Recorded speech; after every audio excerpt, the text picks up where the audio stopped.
لا حول ولا قوة إلا بالله العلي العظيم. أعوذ بالله من الشيطان اللعين الرجيم. بسم الله الرحمن الرحيم. الحمد لله رب العالمين والعاقبة للمتقين والنار للعاصين والملحدين والصلاة والسلام والتحية والإكرام على نبي الرحمة وشفيع الأمة صاحب الوقار والسكينة المدفون بأرض المدينة العبد المؤيد والرسول الممدد المصطفى الأمجد المحمود الأحمد أبي القاسم محمد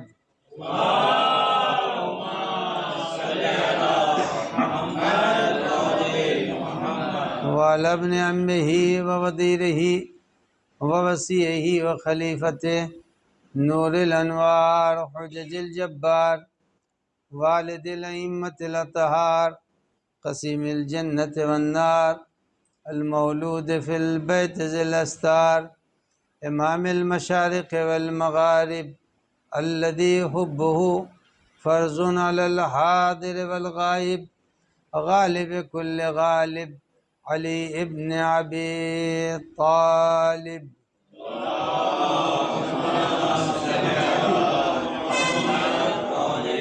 وعلى آله الطيبين الطاهرين المعصومين المنتجبين المخاطبين لا سيما على بقية الله الأعظم حجة ابن الحسن المهدي.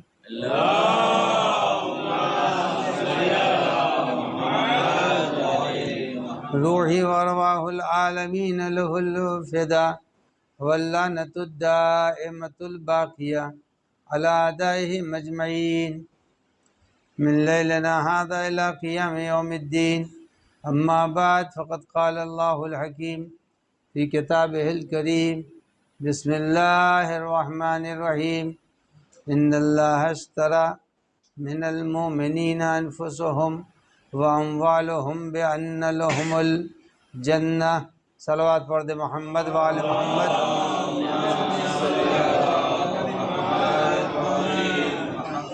پروردگار عالم نے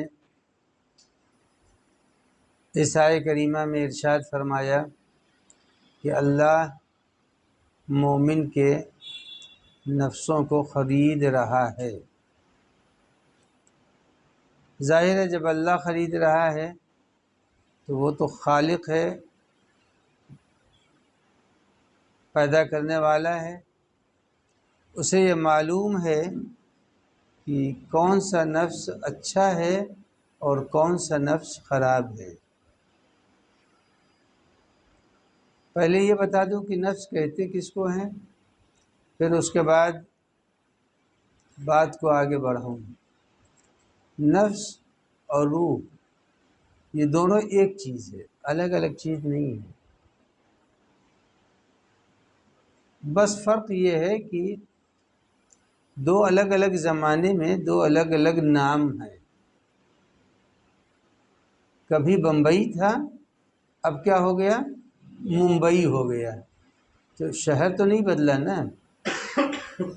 الگ الگ زمانے کے حکمرانوں نے الگ الگ نام دے دیا. کبھی بمبئی تھا اب ممبئی ہو گیا. اسی طرح سے چیز ایک ہے مگر دو الگ الگ دور تھے. ایک دور وہ ہے جس دور میں اس کو روح کہتے ہیں، ایک دور وہ ہے جس دور میں اس کو نفس کہتے ہیں. انسان کو اللہ نے مٹی سے پیدا کیا. آپ سنتے رہتے ہیں مدتوں جناب آدم علیہ السلام کا پتلا بن کے پڑا رہا، لیکن ایک دن پروردگار عالم نے اس مٹی کے پیکر اور پتلے کو عقل دیا، شعور دیا، حس دی. جب دینے لگا تو اس وقت اللہ نے فرمایا فرشتوں سے اذا نفخت فیہ من روحی، جب میں اسے اپنی روح ڈال دوں تو تم سجدہ کر لینا. معلوم ہوا کہ جب جس میں بے جان کو اظہار شعور و عقل و احساس دینا ہوا تو اللہ نے فرمایا کہ میں اس کے اندر روح پھونکوں۔ تو روح کب پھونکا اللہ نے؟ جب جسم بے جان تھا، تو اس بے جان جسم میں جب روح ڈالا تو اس کا نام رکھا روح۔ جب اس کو ہوش دیا، عقل دیا، احساس دیا تو اس کا نام رکھا اللہ نے روح۔ اور وہی احساس، وہی گرمی، وہی سردی جو احساس کرتا ہے انسان، اگر اسی احساس کو لینے کی جب بات آئی تو فرمایا کہ کل نفس ذائقۃ الموت۔ تو نفس نام لیا اللہ نے اس وقت جب اس کو واپس لینا ہوا، اور جب یہی احساس و شعور دینے کی بات آئی تو فرمایا کہ ہم نے اس کے اندر روح ڈالی۔ تو روح اور نفس دو الگ الگ چیزیں نہیں ہیں، الگ الگ دور ہے۔ جب مٹی کو باشعور بنایا تو روح کہہ دیا، جب اسی انسان کو بے شعور بنایا، برف کی سلی کے اوپر پڑا ہوا ہے اور جنازہ جو ہے وہ فریزر میں رکھا ہوا ہے، اب وہ حس ختم ہو گئی، تو معلوم ہوا کہ نفس اور روح دونوں ایک ہی چیز ہے۔ اب جناب معصومہ کونین سلام اللہ علیہ نے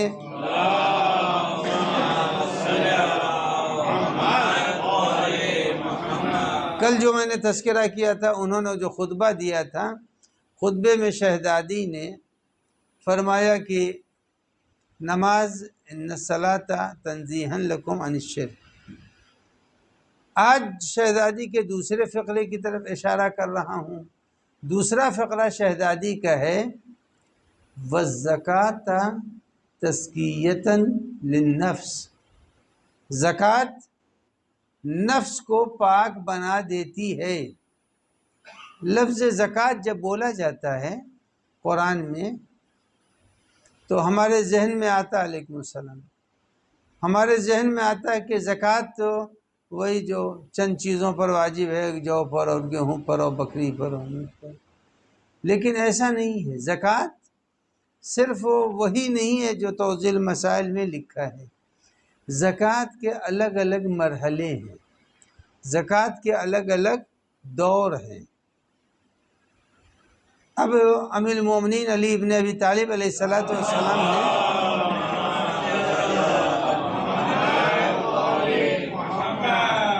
فرمایا کہ زکوٰۃ کی کئی قسمیں ہیں۔ ایک قسم زکوٰۃ کی ہے زکوٰۃ علم، ایک قسم ہے زکوٰۃ عقل، ایک ہے زکوٰۃ قدرت، ایک ہے زکوٰۃ مال۔ تو اب ایک ایک کی طرف اشارہ کروں۔ زکوٰۃ کی کئی قسمیں امیر المومنین نے بیان فرمائی ہیں۔ ہم جب کہتے ہیں تو وہی سمجھ لیتے ہیں کہ جب گھر میں گیہوں ہو جائے، اگر 9 کنٹل تو اس کی زکوٰۃ نکالی جائے گی، اگر 40 بکریاں ہو جائیں تو اس میں نکالی جائے گی، 5 اونٹ ہو جائیں تو اس پر نکالی جائے گی۔ نہیں، زکوٰۃ عقل ہے، زکوٰۃ علم ہے، زکوٰۃ قدرت ہے، زکوٰۃ مال ہے، ہر چیز کی زکوٰۃ ہے۔ اب ایک ایک کا تذکرہ کروں اور بات کو بہت ہی مختصر کر دوں تاکہ ذہن میں بات بیٹھ بھی جائے۔ سب سے پہلی چیز ہے زکوٰۃ علم۔ علم کی زکوٰۃ کیا ہے؟ امیر المومنین فرماتے ہیں کہ زکوٰۃ العلم نشرو، علم کی زکوٰۃ یہ ہے کہ اسے آپ پھیلائیے۔ اب علم کی زکوٰۃ ہے اس کا نشر کرنا، جو جتنا جانتا ہو۔ ابھی یہ بچہ تھا، یہ بیٹھ کر کے ابھی حدیث قصہ پڑھ رہا تھا، وہ شعر پڑھ رہے تھے، تو معلوم یہ ہوا کہ جتنا جو جانتا ہے اسے عام کرے۔ علم کی دنیا میں جب بھی آدمی ہو، جتنا علم رکھتا ہو، اگر کسی کو کچھ بھی نہیں آتا تو اتنا کرے کہ 5 بچوں کو لے لے، 6 بچوں کو، جب محلے کے، اب تو ماشاءاللہ یہ بڑے سوسائٹی ہو گئی ہے اور آنے والے دنوں میں یہ بھی آپ کے لیے چھوٹا ہے اور آنے والے دنوں میں اور چھوٹا ہو جائے گا۔ تو اب آپ کو تو جگہ بڑی لینی ہی ہے انشاءاللہ۔ جب بڑی جگہ لیں گے اب وہ ضرورت ہے کہ 5 بچوں کو کوئی بھی جمع کر لے، اور جمع کرنے کے بعد اپنی فکر مت دے، خدا کے واسطے اپنی فکر مت ڈالے اس کی دماغ میں، بلکہ اہل بیت کی فکر ڈالے۔ یہ نہیں ہے کہ آپ 5 بچوں کو لے کر کے اپنی فکر ڈالنے لگے، اپنا سوچا ہوا ان کو جو ہے فیڈ کرنے لگے، نہیں، اپنا سوچا نہیں، اہل بیت کا سوچا ہوا ان کو بتائیے۔ اب وہ 5 چیزیں بتا دیجیے، 1 حدیث بتا دیجیے، 2 حدیث بتا دیجیے، 1 معجزہ امام حسین کا بتا دیجیے، لیکن اپنا سوچا ہوا معجزہ مت بنائیے گا، گڑھ کے معجزہ نہیں سنائیے گا۔ لیکن جن کے گھروں میں اچھی بات نہیں ہے، مگر ایک بات کہہ دوں، صلوات پڑھ دیں محمد والے محمد۔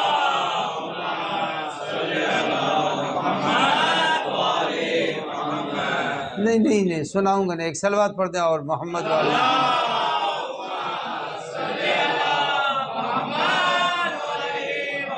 یہ یاد رکھیے کہ اہل بیت کی باتیں بہت زیادہ ہیں، اتنی زیادہ ہیں کہ اگر اس میں سے سب کچھ لے لیا جائے تو ایک قطرہ بھی ادا نہیں ہوگا، ان کے بیان کا ایک قطرہ بھی نشر نہیں ہوگا۔ تو زکوٰۃ العلم، علم کی زکوٰۃ کیا ہے؟ نشرو۔ علم کی زکوٰۃ یہ ہے کہ اس کو آپ پھیلائیے جتنا جانتے ہوں۔ اگر کوئی شخص MBBS ہے تو 4 لڑکوں کی کوچنگ کرے، مگر پیسہ کمانے کے لیے نہیں، زکوٰۃ نکالے اپنی معلومات کی، اپنے معلومات کی زکوٰۃ نکال رہا ہو۔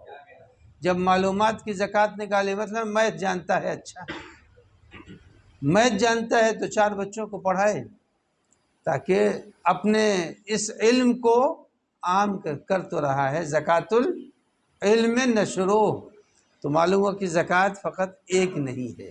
اب آئیے دوسری چیز میں آپ کو سنا دوں۔ اب ہے زکوٰۃ العلم، نشر ہو گیا، اب زکوٰۃ القدرت ہے۔ زکوٰۃ القدرت اس کے معنی کیا ہیں؟ یعنی عہدہ ہو گیا بڑا، اچھے عہدے پر پہنچ گئے، اب جب اچھے عہدے پر پہنچ گئے تو زکوٰۃ القدرت الانصاف۔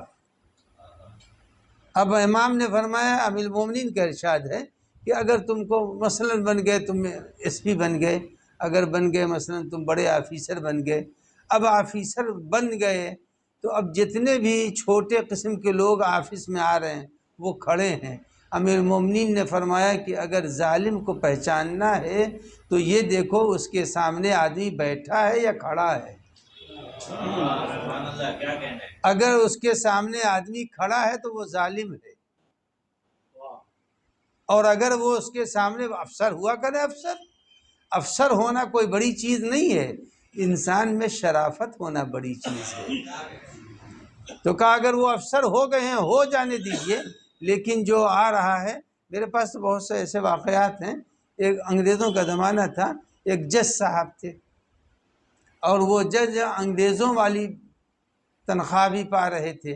انڈین جو جج تھے ان کو تنخواہ دی جا رہی تھی 25 روپے مہینہ، 25 روپے مہینہ جج کی تنخواہ تھی، اور اگر انگریزوں کے اسکیل پر دیا جاتا تھا تو 250 روپے تھی۔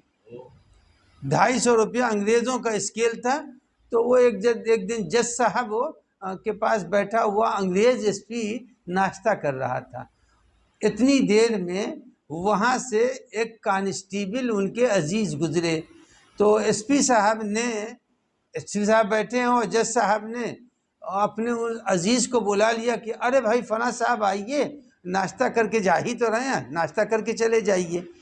تو اب وہ بیچارہ جو SP تھا، وہ تو SP ہے، انگریز ہے، اور یہ جج ہیں، اور ان کا عزیز جو ہے وہ بالکل ہی معمولی سپاہی ہے۔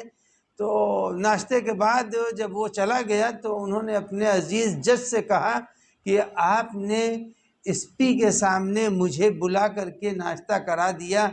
تو انہوں نے کہا عہدہ اپنی جگہ پر ہے، رشتہ داری اپنی جگہ پر ہے۔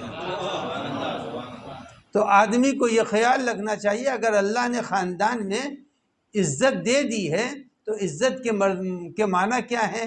اب امیر المومنین نے فرمایا کہ زکوٰۃ القدرت، قدرت اور پاور جو اللہ نے آپ کو دیا ہے، اس پاور کے معنی یہ ہے کہ آپ انصاف کیجئے۔ اب یہاں کے اوپر میں اسی بات کو روک رہا ہوں، یہ آپ سنتے رہتے ہیں، مجھ سے زیادہ بہتر ذاکرین سے سن چکے ہیں کہ فاطمہ زہرا جب خطبہ دے رہی تھی، خطبہ کھڑے ہو کے دے رہی تھی ظالم کے سامنے یا بیٹھ کے دے رہی تھی؟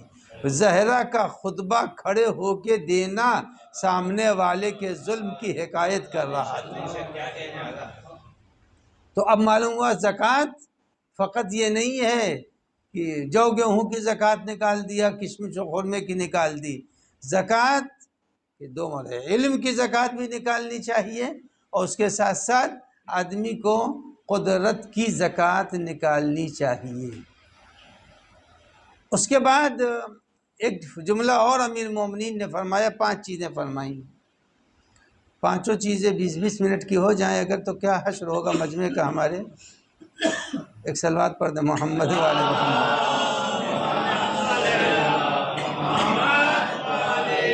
نہیں ڈریے نہیں، میں 1 گھنٹے مجلس نہیں پڑھوں گا، بالکل مطمئن رہیے۔ اس کے بعد فرمایا زکوٰۃ العقل۔ زکوٰۃ العقل کیا ہے؟ یہ تو بہت بڑی چیز ہے، اظہار ہے۔ اگر عقل اللہ نے کسی کو دی ہے تو اس کے لیے امیر المومنین فرماتے ہیں کہ عقل کی زکوٰۃ کیا ہے۔ اچھا، یہاں پہ ماشاءاللہ سبھی لوگ بیٹھے ہیں، اب جا کر کے آج اندازہ لگا لیں، اس لیے کہ ترازو تو میں دے رہا ہوں آج، کہ آیا کون عاقل ہے اور کون عاقل نہیں ہے، کس کے گھر میں عقل ہے، کس کے گھر میں عقل نہیں ہے۔ اب اپنی اپنی گریبان میں جھانک کے ہر آدمی دیکھ لے گا، میں تو حدیث مولا سنا رہا ہوں۔ مولا نے کہا کہ زکوٰۃ العقل، عقل کی زکوٰۃ، تو کہا عقل کی زکوٰۃ کیا ہے؟ احتمال الجہال، کہا جو لوگ کے نادان ہیں ان کے ساتھ اچھا سلوک کرنا۔ یہ یاد رکھیے کہ مطلب ہر شوہر اپنی بیوی کو بیوقوفی سمجھتا ہے، اگر وہ کہیں ملازم اور ان کی تنخواہ کم ان کی زیادہ ہے تب تو ٹھیک ہے، تب تو صحیح ہے، دبے رہیں گے، لیکن اگر کہیں اس کی زیادہ ہے اور ان کی زیادہ ہے، اس کی کم ہے، وہ بیچاری گھر والی ہے، تو ہر وقت بڑی بیوقوف ہو تم، ہر لمحے بیوقوف ہو تم۔ یعنی اب معصوم نے کہا ان کی عقل کا اندازہ لگا لیجئے۔ یہ جو صاحب ہیں شوہر نامدار، یہ شوہر نامدار جو کہہ رہے ہیں تو زکوٰۃ العقل احتمال الجہال، کہتے ہیں کہ وہ افراد جو ان سے کم فہم ہیں، کم عقل ہیں، تھوڑا مرتبہ شعور کا کم ہے، ان کی باتوں کو برداشت کر لینا، یہ ہے عقل کی علامت۔ اور اگر آدمی عقل کی علامت کا اظہار جب ہو چھوٹے پر غصہ کر رہا ہے، جب ہے بیوی سے الجھ رہا ہے، جب کسی بزم میں پہنچا اگر باس ہو گیا تو ماشاءاللہ پھر تو نہ پوچھئے، اور اگر کہیں ایتے فیتے والا بن گیا ہے تو سمجھ لیجئے کہ گویا کہ زمین کے اوپر شداد و نمرود اتر آئے ہیں۔ ایک صلوات پڑھ دیں محمد وآل محمد۔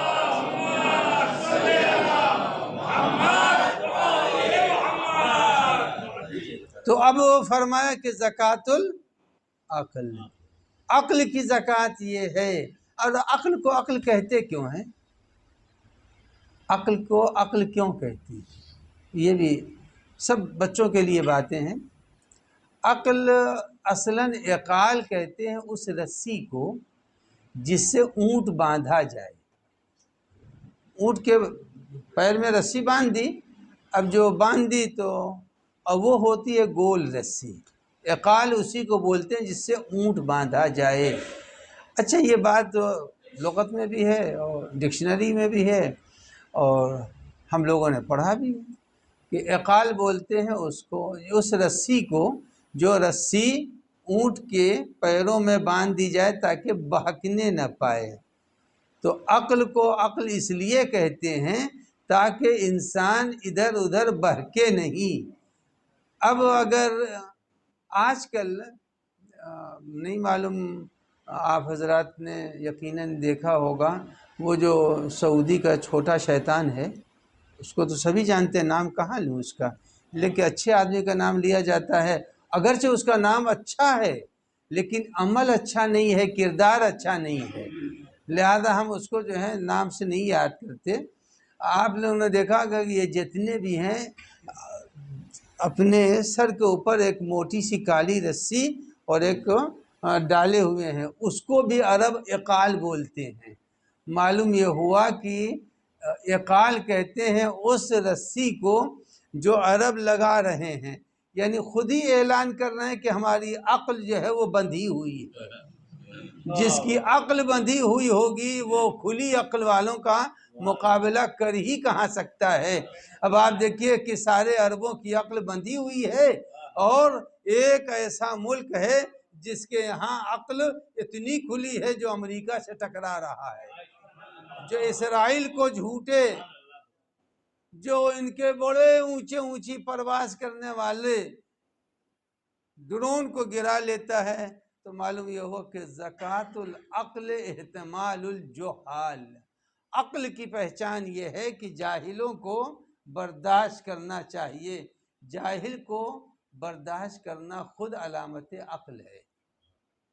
اب آپ یہ دیکھیے کہ بہت سے لوگ ہیں، خدا نہ کرے اس وزن میں کوئی ہو، بہت سے لوگ دودھ پیتے بچے کو بھی رسید کر دیتے ہیں۔ اب بھائی اس کا کام رونا ہے؟ دودھ پیتے بچے کو تماچا رسید کرنا علامت یہ ہے کہ ان کے اندر قوت برداشت عقل نہیں ہے، قوت برداشت نہیں ہے، اس لیے کہ معصوم فرما رہے ہیں۔ تو اب کئی چیزیں میں نے بتا دی۔ سب سے پہلے علم کی زکوٰۃ، اس کے بعد سے زکوٰۃ القدرت، اس کے بعد سے زکوٰۃ العقل، اس کے بعد فرما رہے ہیں کہ زکوٰۃ المال۔ جب مال کی زکوٰۃ کیا ہے؟ مال کی زکوٰۃ کے لیے ضروری ہے جو دو چیزیں معصوم نے بتائی ہیں۔ زکوٰۃ المال جب آئے تو اس کے اندر صلۃ الرحم ہے، کہ اپنے خاندان والوں کے ساتھ اچھا برتاؤ کرو۔ اچھا ایک بات ہر آدمی کو ذہن میں رکھنی چاہیے کہ آج 13 ہے، شاید 13 دسمبر کی، آج 13 ہے، اچھا، اور کل ہے 14 کا آکسیجن ملا آپ کو؟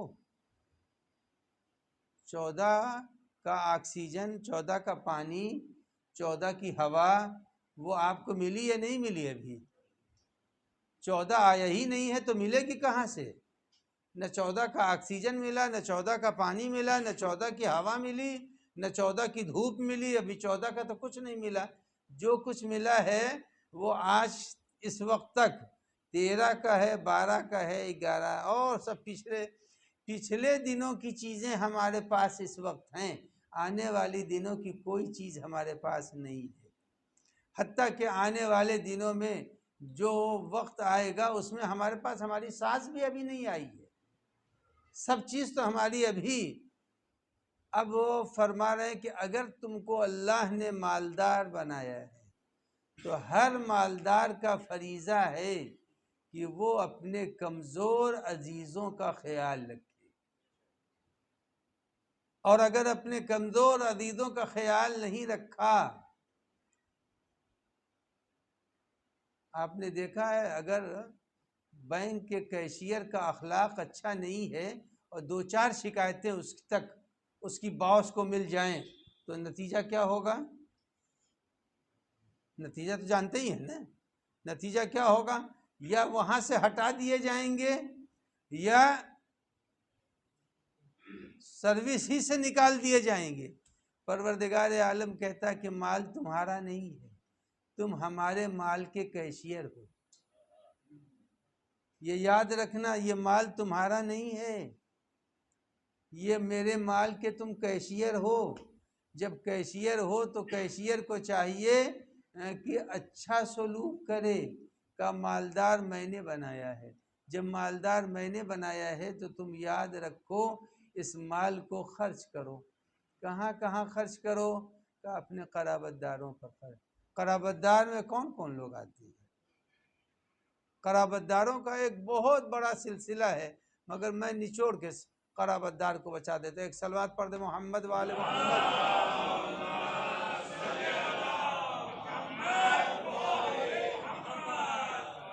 اشارہ کیا جا رہا کہ لوگوں کو آگے بلائیے۔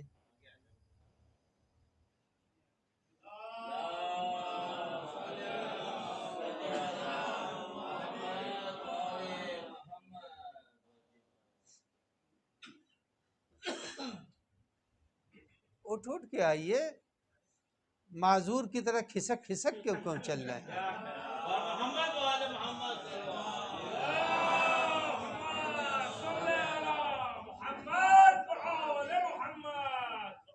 تو اب میں سنا رہا تھا، کیا ہے بھائی نیچے کیا رکھا تم نے؟ پانی یعنی نہیں چاہیے۔ ایک صلوات پڑھ دے محمد والے محمد۔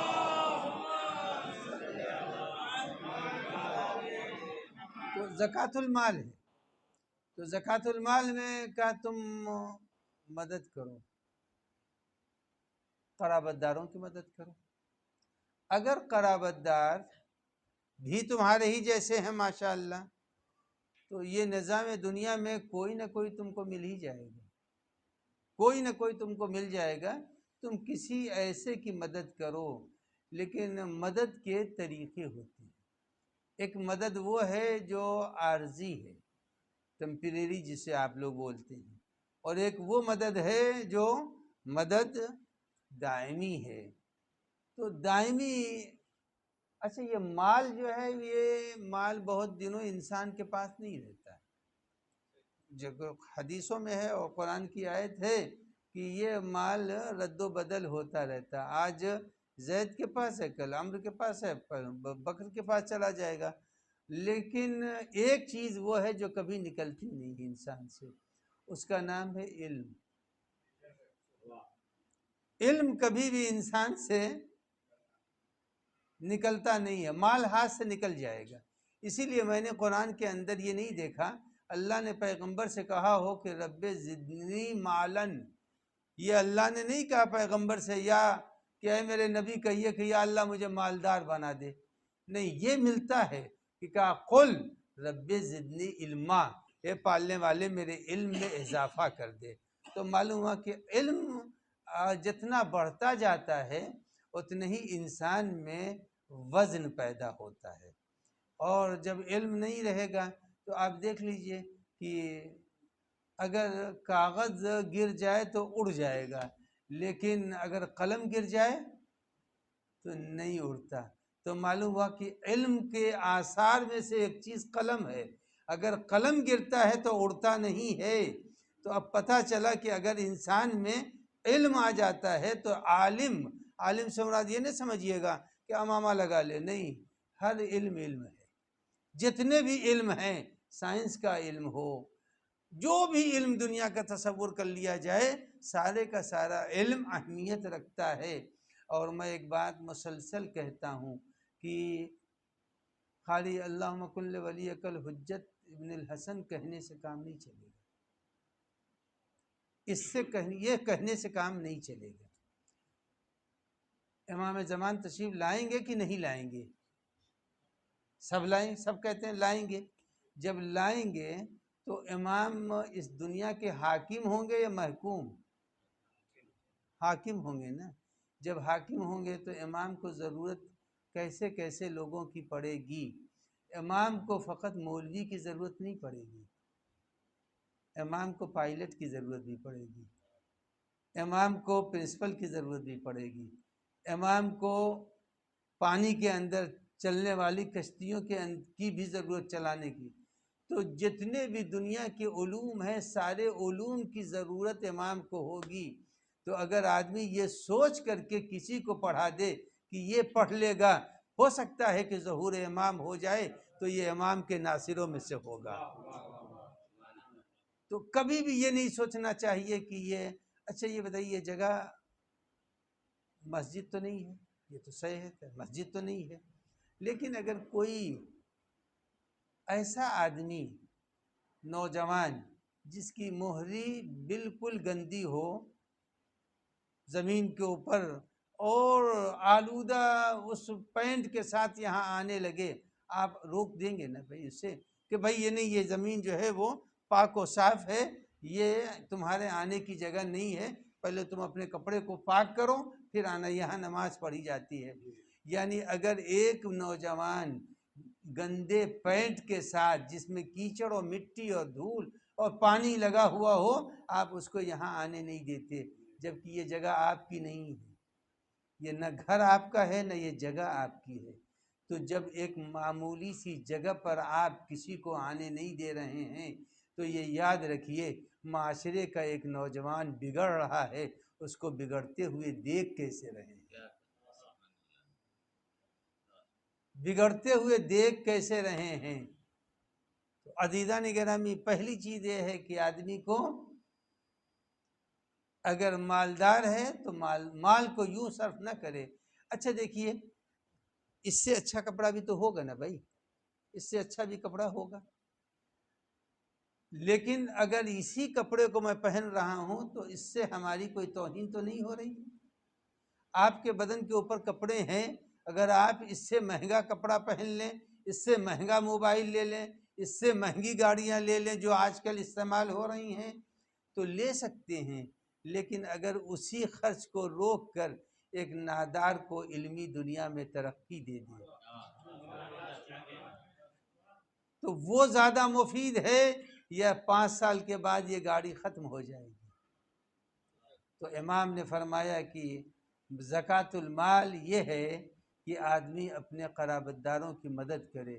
مدد کے معنی یہ نہیں ہے گھر میں پنکھا لگوا دے، یہ نہیں ہے کہ صاحب اس کے لیے 2 مہینے کا راشن پہنچوا دے، یہ کر دے، اچھی بات ہے، اچھی بات ہے، لیکن یہ دیکھے کہ آنے والے دنوں کی ضرورت پوری ہوگی یا نہیں ہوگی۔ اگر ایک بچہ بالکل بیکار ہے ایک عزیز کا، یا قوم کا ایک بچہ بالکل بیکار ہے تو اس کو چھوڑنا نہیں چاہیے۔ آپ نے دیکھا وینٹیلیٹر پر بھی ڈال کر مریض کو بچانے کی کوشش کی جا رہی ہے یا نہیں ہے؟ معلوم ہے یہ کینسر کا پیشنٹ ہے اور اب یہ بچے گا نہیں، اس کے سارے مراحل گزر چکے ہیں، اس یقین کے بعد بھی دوا کا سلسلہ بند نہیں کیا جاتا۔ یعنی اگر ایک بیمار کی دوا کا سلسلہ بند نہیں کیا جاتا تو یہ یاد رکھیے نادار سے نادار انسان کی کمک کا اور مدد کا سلسلہ بند نہیں ہونا چاہیے۔ اور اگر کوئی لڑکا پڑھا لکھا نہیں ہے، آپ اس بچے کی ذمہ داری لے لیجئے، ایک آدمی کی ذمہ داری لے لیجئے کہ بھائی تم پڑھے لکھے تو نہیں ہو، عمر بھی اب تمہاری نہیں ہے، 22 سال کے تم ہو چکے ہو، اس کو کسی ایسے کام میں لگا دیجئے کہ وہ باہنر بن جائے، جب باہنر بن جائے گا خود اپنے پیروں پر کھڑا ہو جائے گا۔ تو عزیزان گرامی، امام نے فرمایا کہ زکوٰۃ فقط یہ نہیں ہے گیہوں جو کی زکوٰۃ نکال دو، زکوٰۃ المال بھی ہے، زکوٰۃ العلم بھی ہے، زکوٰۃ القدرت بھی ہے، اب ایک چیز زکوٰۃ البدن ہے۔ یہ تو بہت سخت ہو جائے گا، سناؤں یا چھوڑ دوں اس کو؟ مگر وقت تو ہو گیا، جتنا پڑھنا تھا اتنا پڑھ دیا، اس لیے کہ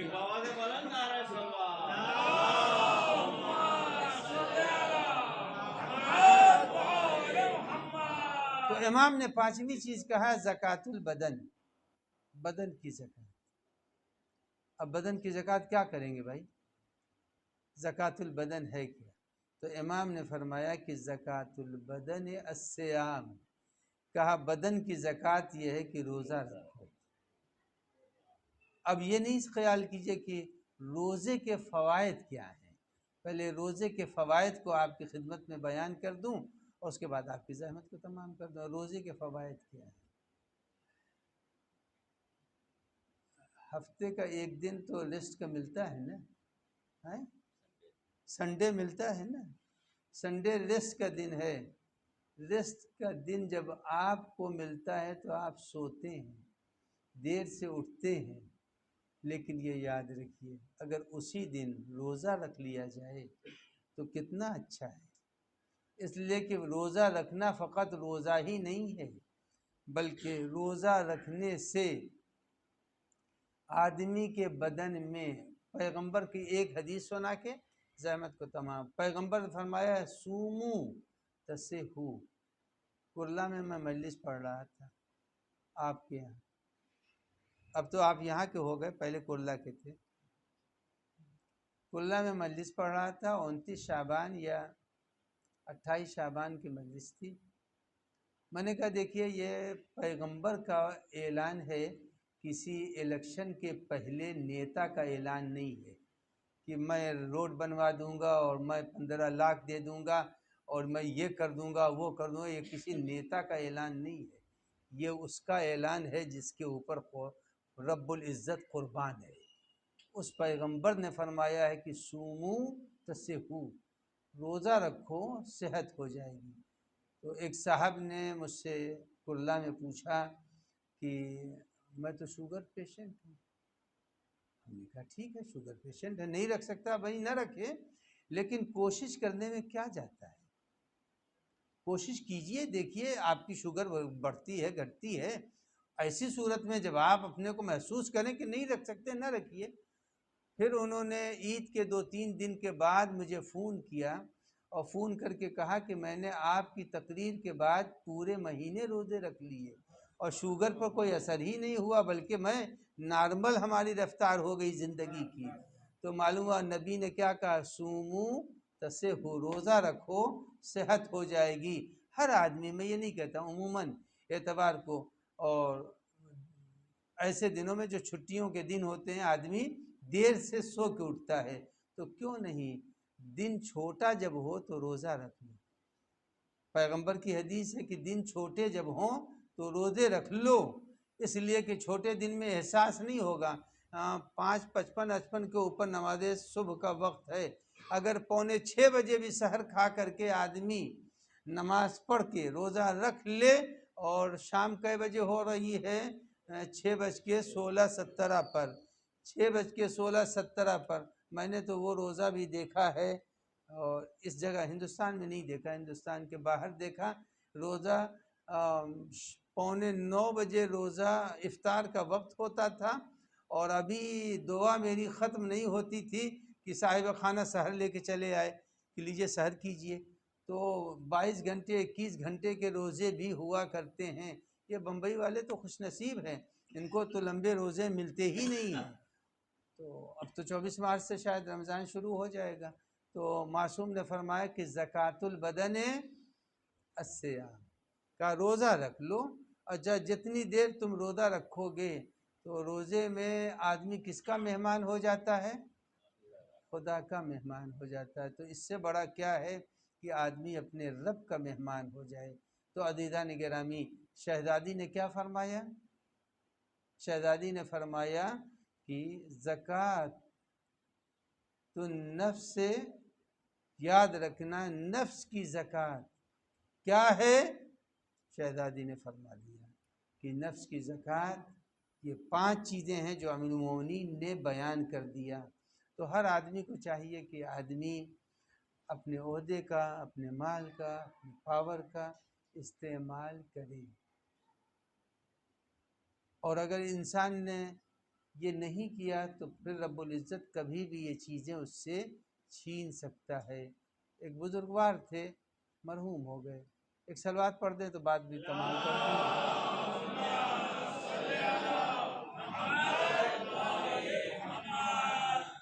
وہ بڑے مفید آدمی تھے اور ہمسائے اسٹیٹ کے تھے، وہ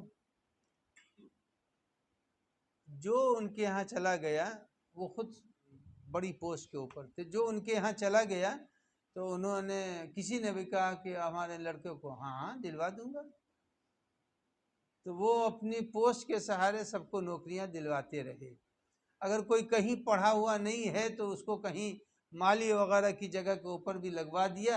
جب وہ ریٹائر ہوئے تو ایک اچھا، انہوں نے یہ کبھی نہیں دیکھا کہ مسلمان ہے یا ہندو ہے، جو بھی پہنچ گیا ان کو سب کو نوکریاں دلوا دی انہوں نے، اور ایک وقت وہ آیا کہ جب وہ ریٹائر ہو گئے تو ایک صاحب ان کے یہاں پہنچے، اور جب پہنچے تو پہنچنے کے بعد کہا کہ آپ تو اب ریٹائر ہو گئے ہیں، ہمارا لڑکا اب اس نے مثلاً یہ تعلیم حاصل کی ہے، اب اس کو نوکری چاہیے تھی، اب آپ تو ریٹائر ہو گئے۔ ان کا نہیں، ابھی دلوا دوں گا۔ تو انہوں نے مثلاً 30 لڑکوں کو نوکریاں دلوائی تھی۔ اب جب وہ ریٹائر ہو گئے تو ہر آدمی کے پاس جاتے ہیں جس کو نوکری دی ہے کہ بھائی تم کو ہم نے دلائی تھی، تم اس کو دلا دو۔ تو انہوں نے اپنے اس عمل سے پھر 30 آدمی کو نوکریاں دلوا دیں۔ تو آدمی کو ایسا ہونا چاہیے کہ آدمی اگر کسی بھی مومن کی کوئی درخواست آ گئی تو اس میں نخرہ مت کیجیے سائن کرنے میں، یہ معلوم کر لیے مومن ہے، بس مومن ہے تو مومن کے درخواست کو پاس کر دیجیے۔ اور جس وقت پاس کر رہے ہوں تو اپنے ذہن میں یہ رکھیے کہ فاطمہ زہرا آپ کی محبت اس کے دل میں ہے، لہذا میں پاس کر رہا ہوں۔ بس جس وقت آپ نے فاطمہ زہرا کو گواہ بنایا تو یہ یاد رکھیے زندگی میں بھی ہزاروں انسان کی خطاؤں کو شہزادی معاف کرائیں گی، اور آخرت میں بھی معاف کرائیں گی۔ تو انسان کو زکوٰۃ المال بھی ہونا چاہیے، زکوٰۃ العلم بھی ہونا چاہیے، زکوٰۃ العقل بھی ہونا چاہیے، زکوٰۃ القدرت بھی ہونا چاہیے، زکوٰۃ البدن بھی ہونا چاہیے۔ جب ان مرحلوں میں انسان آئے گا تب جا کر کے فاطمہ زہرا کی نگاہوں میں محترم ہوگا۔ ایک صلوات پڑھ دیں محمد۔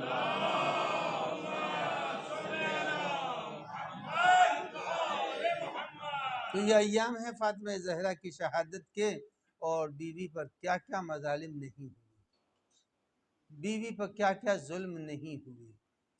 شہزادی قیامت کے دن جب آئیں گی تو پروردگار عالم آواز دے گا، نبی اکرم صلی اللہ علیہ وآلہ وسلم اور پیغمبر اس ماحول میں اس موقع کے اوپر شہزادی کو آواز دیں گے، اے بیٹی فاطمہ آؤ چاہنے والوں کی شفاعت کرو۔ عزیزان گرامی جب یہ کہیں گے کہ چاہنے والوں کی شفاعت کرو تو فاطمہ زہرا سے پھر سوال کریں گے رسول اللہ کہ یہ بتا دو کہ تم میدان شفاعت میں کیا لے کے آئی ہو۔ تو اس وقت جناب زہرا کہیں گی کہ یا رسول اللہ، بابا میں میدان شہادت میں، میدان شفاعت میں ایک 6 ماہ کا بچہ لے کے آئی ہوں جس کے گلے پر تیر لگا ہوا ہے، اور 2 کٹے ہوئے بازو لے کے آئی ہوں۔ یہ بازو اس کا تھا جسے علمدار کہتے ہیں، وہ بچہ وہ تھا جسے علی اصغر کہتے ہیں۔ علی اصغر کو لے کے سید الشہداء میدان کربلا میں آئے، اور آنے کے بعد امام حسین نے کہا اے فوج اشقیاء، اگر تمہیں یقین نہیں آ رہا ہے میں پانی نہیں مانگ رہا ہوں، آؤ اس بچے کو پانی پلا دو۔ زمین پر علی اصغر کو رکھا، مگر جب کسی طرف سے کوئی بچے کو پانی پلانے نہ آیا، خود امام نے ہاتھوں پر لیا اور علی اصغر سے کہا بیٹا تم بھی تو حجت خدا ہو، اے میرے لال، یہ کہنا تھا زبان کو پھیرا ہے، جیسے ہی زبان پھیری ہے ارے ادھر سے سنسناتا ہوا تیر چلا، علی اصغر کا گلا چھیدا، ارے حسین کی آس ٹوٹی۔ ارے کسی شہید پر حسین اتنا بے چین نہیں ہوئے، ہر شہید کو لے جا کے خیمے میں پہنچایا، مگر علی اصغر کی شہادت وہ تھی 7 مرتبہ آگے گئے، 7 مرتبہ پیچھے آئے، انا للہ انا الیہ راجعون، اس لیے کہ رب آپ سے وعدہ کیا تھا، اے ربا پانی پلا کے لا رہا ہوں، سیعلم الذین ظلموا ای منقلب۔ یا اللہ یا اللہ یا اللہ یا اللہ یا اللہ یا اللہ یا اللہ یا اللہ یا اللہ۔ الہی قلب امام کو راضی و خوشنود فرما، ظہور امام میں تعجیل فرما، بیماروں کو شفا عنایت فرما، بے روزگار کو برسر کار فرما، جو صاحبان دختر ہوں ان کو فرائض سے سبکدوش فرما۔ یا اللہ بحق محمد و آل محمد حاضرین و ناظرین و سامعین کی حاجتوں کو روا فرما۔ یا اللہ بحق محمد و آل محمد علیہ الصلوۃ والسلام جو قرض دار ان کے قرضوں کو ادا فرما، جو علم کی راہ میں لگے ہوئے ہیں چاہے کوئی سا علم ہو انہیں علمی ترقی کرامت فرما۔ پالنے والے واسطہ ہے شب اول قبر ہم سب کو اہل بیت کی زیارت و شفاعت نصیب فرما۔ عذاب قبر، فشار قبر، تاریکی قبر سے نجات مرحمت فرما۔ پیغام اہل بیت کے پہنچانے کی توفیق و توانائی عنایت فرما۔ آپ حضرات سے گزارش ہے کہ روح اطہر فاطمہ زہرا سلام اللہ علیہا کی